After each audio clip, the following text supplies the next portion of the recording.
স্বৈরাচার সরকার যার বিরুদ্ধে আমরা 15 বছর লড়াই করেছি, তাদের পক্ষের কোনো মানুষ এই সংসদে নেই। এই একটা জায়গাতে আমরা একটা কমন থ্রেড রেখে দিয়েছি যে আমরা সবাই গণতন্ত্রকে সামনে রাখব, আর যেই আত্মত্যাগ, যে হাজার হাজার মানুষের আত্মত্যাগ এবং যেই শহীদদের কথা এই সংসদ যখন আরম্ভ হলো,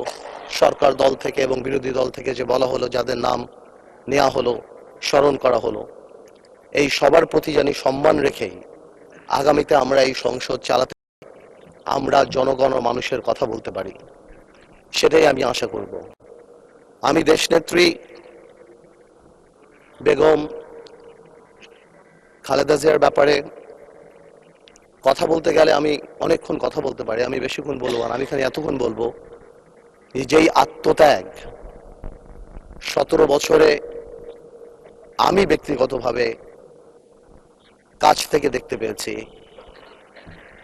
যেই কষ্ট এবং যেই দৃঢ়তা, আমার কাছে মনে হয় আজকে জাতীয়তাবাদী শক্তি যেখানে দাঁড়ানো, যে মরহুম বা মৃত দেশনেত্রী খালেদা জিয়া জীবিত খালেদা জিয়া চেয়ে অনেক বেশি পাওয়ারফুল, অনেক বেশি শক্তিশালী। এবং আজকে এটাও মাথায় রাখতে হবে আমাদের সবাই যে কোনোভাবেও